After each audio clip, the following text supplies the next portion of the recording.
Hey, so today I'm going to be showing you very briefly about gessoing your canvas. Now, when you guys do your actual projects, you don't need to do this process on your small canvas for the exercise, but if you want to practice with these small canvases, it's a great opportunity to do so.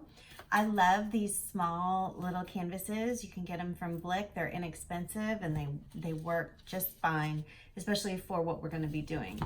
So when you have a canvas, this is an optional step, but it's a good practice to keep your edges clean as you're going. So I like to apply a little bit of tape around the edges so that when you're all done with your painting, you can remove the tape and you just have super nice clean edges. So as you're applying it, you want to pay attention to the edge of the wood, like so, and apply pressure. And so we're going to just put a little blue tape all the way around the edges.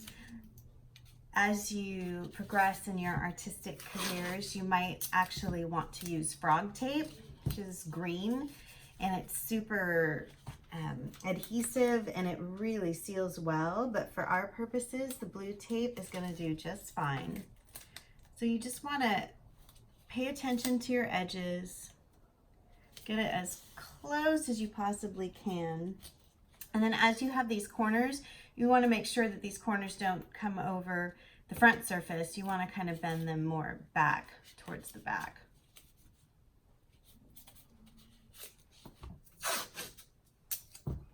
You're going to do that to all four sides.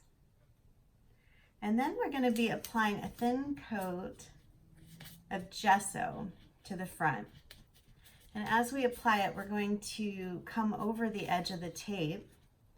And what that will do is provide a really nice seal.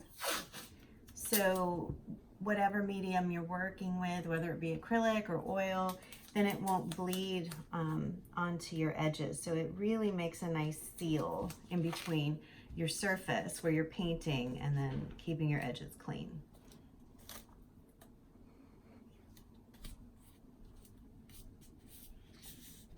Okay. As you can see, and then the back isn't really that much. So I like to run my finger along the edges just to make sure that tape has a really nice seal all the way, all four sides. Okay. Then this is my gesso, and this is just a nice smooth flat brush. This particular gesso I'm using is a little bit thick, so I'm going to add a tiny bit of water to it, just so it goes on a little more smoothly and it's not going on in chunks. And as you're working with gesso, you're going to want to make sure to protect your surfaces because it gets on everything and it's kind of hard to get off. It'll get in your clothes, and so you want to kind of be careful if you're going to be using gesso. And then all you're going to do, sometimes it's hard because it's white on white, so you're going to want to look at the reflection. So you're going to just want to apply it very smoothly, because the whole point is you want a nice smooth surface to be painting on. You don't want brush strokes so much in your gesso unless you're purposely going for a very rough look in your finished product. So you're just going to apply a very thin coat. For the first coat, I would go one direction, and then the next coat you can go the opposite direction. But getting it on there, and I'm not paying attention to my edges just yet. I'm just trying to get a nice even coat across the surface, making sure I don't have ridges where the brush has applied the gesso.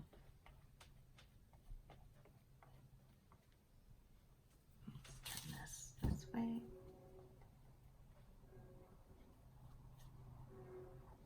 So once you have a nice even coat across that surface, then you can start paying attention to your edges a little bit and pulling that paint.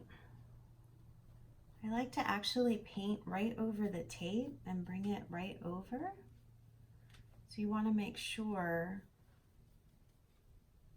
There's an edge there. And if you look like it right here, my tape's popping up a little bit, so I'm actually going to press it back onto the surface. There we go. If you see that happening, you can reapply some pressure. It's a little messy, but that's okay. And again, going over that tape just that little bit and letting it dry will provide a really great seal as you move forward, so then your paint won't leak through and your edges will stay nice and clean. So once you've gone over all those 4 edges, and you can look at your front surface again, and if it gets a little, while it's still wet, you can kind of re-smooth that surface.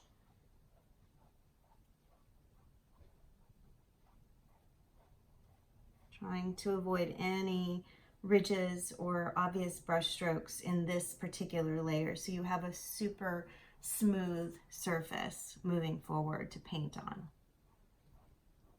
Okay, and again with the brushes, you always want to have your water handy. So gesso is water soluble again while it's wet, but once it dries as plastic. And so you want to make sure, for your brush's sake, you have water handy, even if you're in between layers, to keep your brush wet, to clean that gesso off your brush with that first layer water clean, like so. And as you can see, I wouldn't want to leave my brush just like this, because there's actually, it's hard to see, but there's still a little bit of gesso in my brush. So when I'm fully done gessoing, I'll take this brush, clean it with Dawn soap or my Master's brush cleaner in the sink, and really making sure to get every little bit of that gesso out of your brush so it doesn't dry in there, because remember, it dries as plastic and it'll wreck your brush. So that is a simple little tutorial on gessoing your canvases.